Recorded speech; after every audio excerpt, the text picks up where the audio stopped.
Сайн байцгаана уу? Өнөөдөр би та бүхэндээ бодит явдлаас сэдвүүлсэн Stronger гэдэг нэртэй Америкийн драм киног тайлбарлахаар илтгэлээ.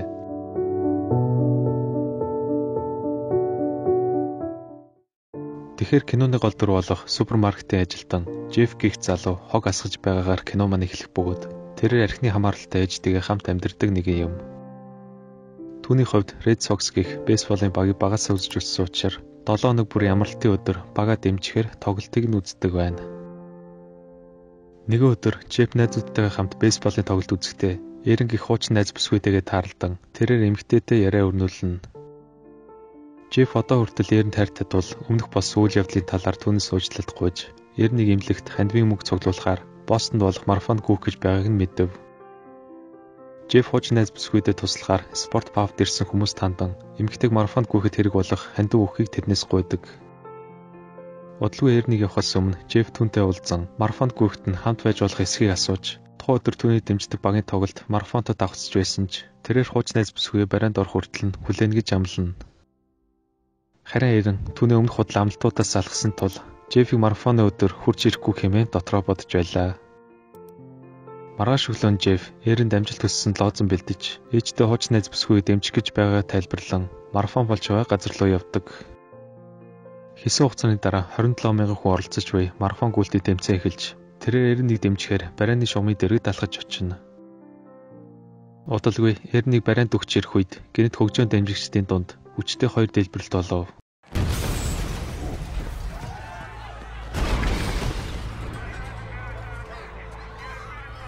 Тухайн дэлбэрэлтэнд өртсөн хүмүүсийн нэг нь Жеф байсан бөгөөд тэрээр дэлбэрэлтнээс амьд үлдсэн ч харамсалтай нь хоёр хөлөө алджээ. Тухайн мөчид эр айж сандарсан байдалтай гэр бүлийнхэн рүүгээ залган зүгээр гэдгээ тайлбарлаж тэрээр зурагтаар гарч буй шууд дамжуултыг үзсэн Жефийг дэлбэрэлтэнд өртсөнг нь олж мэддэг. Дараа нь нэрэн Жефийн ээж рүү залган түргэн тусламж хүүг нь эмнэлэг рүү авч явсныг хэлснээр Жефийн гэр бүл болон найзууд нь эмнэлэг дээр яралтай хурж ирэв. Эмч Жефийн ээж автаа нуулзан хүүг нь амьд байгааг хэлэн түүнийг хоёр хөлөө алдсан тэдэнд тайлбарлана. Энэ үеэр эрен Жефийн биеийн байдлыг мэдхээр эмнэлэг дээр хурж ирэх ба Пати хүүгээ ухаангүй байгааг харан уйлж Жефийг хөлөө алдсанд итгэж өгөхгүй байлаа. Сууг болгоноор тухайн өдөр болсон дэлбэрэлтний тухай мэдээ гарч Чарли гэх Жефийн ажлын газрын дарга нь эмнэлэг дээр ирэн гэр бүлтэй нь уулзав. Хүүгээ маш хүнд байгааг харсан ээж аав нь түүн рүү бухимдахад Чарли тэр хоёрт хүүгийн эмчилгээний зардал туслахаар ирснээ тайлбарладаг. Тухайн өдрийн шөнө Жефийг ухаан ороход ах нь түнд хоёр хөлөө алдсанг нь хэлэн дүүгээ нэг зүйл хэлэх гэж байгааг нь анзаарна. Ах нь дүүдээ бал цаас өгөхөд Жеф эрнийг зүгээр байгаа эсэхийг асууж дараа нь тэрээр тесрэг бөмбөг дэлбэлсэн хүнийг харсан гэж цаасан дээр бич тэмдэглэв. Үүний дараа Жефийн ах нь гэр бүлийнхнээсээ дүүнхээ бичсэн цаасыг тэдэнд үзүүлж холбооны мөрдөх төвчөөний хүмүүст хэлэхээр тэдэнд лөө залгадаг. Удалгүй эрен болон Жефийн ээж аав гэр бүлийнхэн нь эмчилгээний өрөөнд орон түүнтэй уулзаж хэдийгээр Жефийн биеийн байдал маш хүнд байгаач тэрээр хуучин найз бүсгүйтэй хайртай хэвээр байгаа гэдгээ түүнд хэлхийг оролдоно.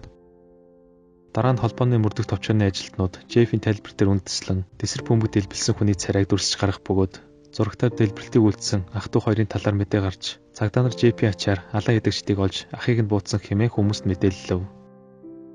Энэхүү мэдээг сонссон Жефийн гэр бүлийнхэн нь маш ихээр баярлах тухай мөчид эрний хувьд Жеф тохиолдсон үйл явдал харамссан түүний төлөө яг юу хийхээ мэдэхгүй байлаа. Хэдийгээр марафоны өдөр Жефийг битгий ирэх гэж хэлэх боломж түүнд байсан ч эрэ өөрийнхөө буруугаас үүдэн Жефийг хүнд хэцүү байдалд оруулсандаа маш ихээр харамсаж байгаа юм.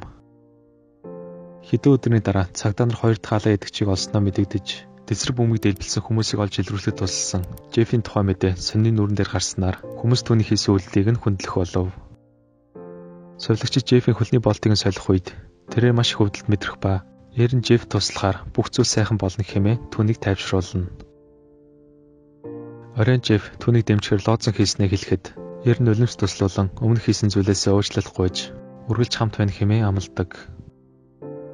Тухайн өдрөөс хойш 6-7 хоногийн дараа Жефийг эмнэлгээс гарахад нь маш олон хүмүүс гадаа цугларсан байх ба хүмүүс алан эдэгчдийг барихад тусалсан баатрын дүрээр түүнийг угтаж авна.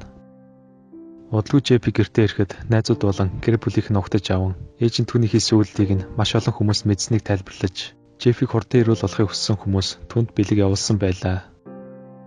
Пати хамаатнуудаа уран үдшилэг зохиохоор шийдэж эрен Жефийг усанд ороход нь туслана. Маргааш өглөө нь Жеф сэргийн засах эмчилгээнд орохоор эмнэлэг дээр ирэхэд маш олон сэтгүүлчид түүнээс ярьцлага авахар ирсэн байлаа. Энэ үеэр эрэ ажил дээр очин Жефийг зурагтаар гарч байгааг харах ба оройн Жефи гэртээ ирэхэд ээж нь хүүгээ удахгүй ирүүл болж хөл дээрээ алхна гэдэгт итгэж байгаагаа тайлбарлана. Маргааш нь Пати хүүгээ дагуулan хөлний протез хийдэг газарт очин тухайн газрын ажилтнууд Жеф зориулсан хэмэл хөл хийхээр тохирох хэмжээг нь авдаг. Удалгүй Жеф гэртээ очин нойлын өрөөнд байхдаа бейсболын тоглолт үзэж буй гэр бүлийнхэн яриаг сонсох бөгөөд Босны хоккейн баг шийдвэрлэх чухал тоглолтын нээлттэнд үг хэлэх нэр хүндтэй үргийг түүнд өгчээ. Жеф энэхүү боломжийг ашиглахаар эренлүү залган хоккей нээлтэнд оролцох болсноо хэлэн нээлтэнд хамж явахыг асууж Жеф түнгүүгээр үнийг хийж чадахгүй хэмээн эмэгтэй тайлбарлав. Үнийг сонссон эрен хүсэлтийг нь зөвшөөрж тэднийг цэнгэлдэх рүү ороход Жефийн гэр бүл нь түүнээс илүү баяртай байлаа. Дараа нь эрен Жефтэй хамт хоккейн талбараа явахдаа түүний сандарч твцсэн байхыг нь анзааран зүгээр л туг намруулж хідүү хэлэхэд хангалттай хэмээн түүнийг тайвшруулдаг. Удалгүй цугларсан дэмжигч дуухайг сонсон Жеф гэнэт өөртөө тохиолдсон харамсалтай үйл явдлыг эргэн санаж дэлбэрэлтэнд өртсөн хүмүүсийн хаширах дуу түүнд сонсогдов. Дэлбэрэлт болсон тухайн үйл явдлаас хойш Жефийн сэтгэл санаа нь маш хүнд байгаа тул эренлүү урлаж ганцаарангад үлдээхийг хүснэ.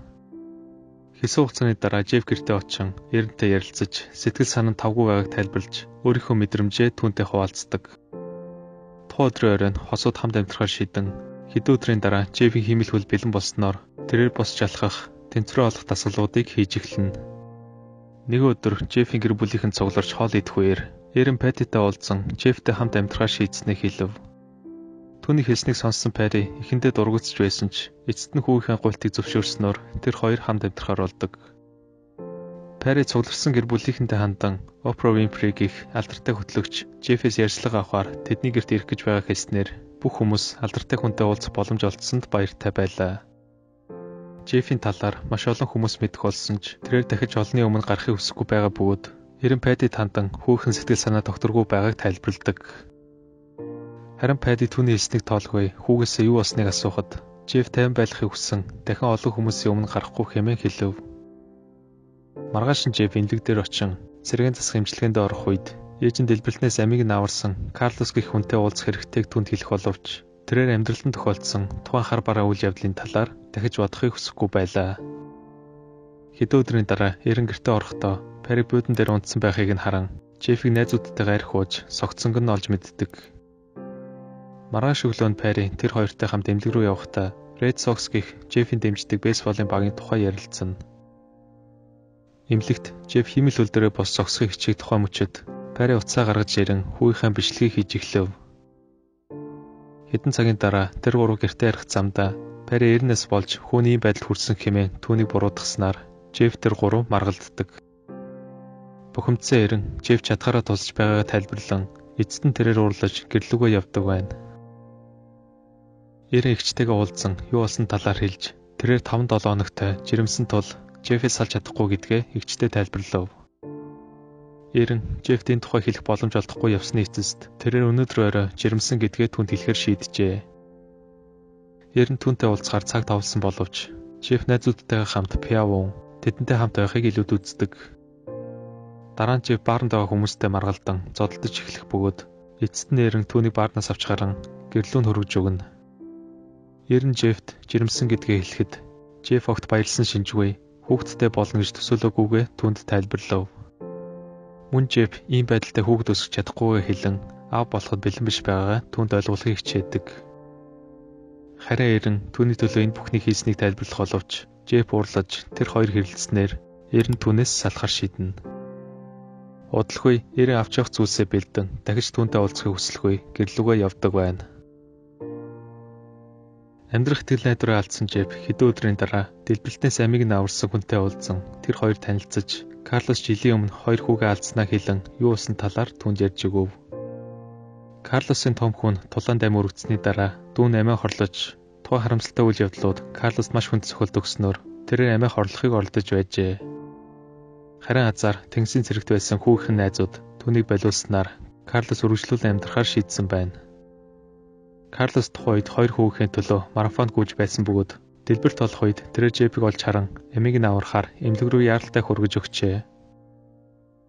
Карлос түүний амийг аврах нь хүүдээ тусалж байгаа мэт сэтгэл төрүүлсэн хэмээн тайлбарлаж хийсэн үйлдэлдээ харамсахгүй байгаагаа түүнд хэлв. Түүний хэлснийг сонсон Жеф Карлост амийг нь аварсан талархаж тэр хоёр хэсэг ярилцсны эцэст Жеф үргэлжлүүлэн амьдрах итгэл найдвар хүсэл тэмүүлэлээ олж авна. Тухайн мөчөөс хойш Жеф эрен болон ирээдүйн хүүхдийн төлөө өөрийгөө дайчилж хүмүүсийн тусламжгүйгээр эмчилгээгээ үргэлжлүүлсээр байлаа. Хэд хоногийн дараа Жеф эрен рүү залган тэнэг үйлдэл хийж байсандаа уучлалт гуйж түүний төлөө дахин хөл дээр алах болно хэмээн утсаар хэлдэг. Оройн Жеф Red Sox бейсболын багийнхаа тоглолтын өмнөх нээлтэнд оролцоход түүнийг маш олон хүмүүс дэмжиж байгаа илэрхийлэхээр бос зогсон алга ташиж эхлэв. Харин тухайн мөчөд эрен түүний зурагтаар гарч байхыг нь харан удалгүй Жеф гэртээ харахаар цэнгэлдээс гарч явахдаа нэгэн залуутай уулзна. Залуу түүнийг дэлбэрэлтний дараа мэдээгээр харснаа хэлэн хурдан ирүүл болохыг хүсэж маш ихээр дэмжиж байгаагаа илэрхийлдэг байна. Маргааш нь Жеф ээжтэй удахгүй аав болох гэж байгаа тайлбарлахад Пэти баярлан ахиж хизэж ярих уухгүй хэмээн хүүдээ амладаг. Удалгүй Жеф найз бүсгүйтэйгээ уулзахаар машинаас буун хэмэл хөлөөрөө алхасаар кафе руу явж орно. Тэр эртний халамжид нөхөр хүүхдийнхээ сайн эцэг байхаа амлаж юу ч тохиолдсон байсан үргэлж хамт байх болно хэмээн хэлв. Киноны төгсөл хэсэгт Жефийн дэмждэг бейсболын баг авраг авч буй 2013 оны 10 сарын үйл явдлыг бидэнд харуулах бөгөөд Жеф эрен 2 2014 оны 7 сарын 13-нд анхны хүүхдээ үлгэдэ авч байгаагаар Stronger гэдэг нэртэй энэхүү кино дуусдаг байна.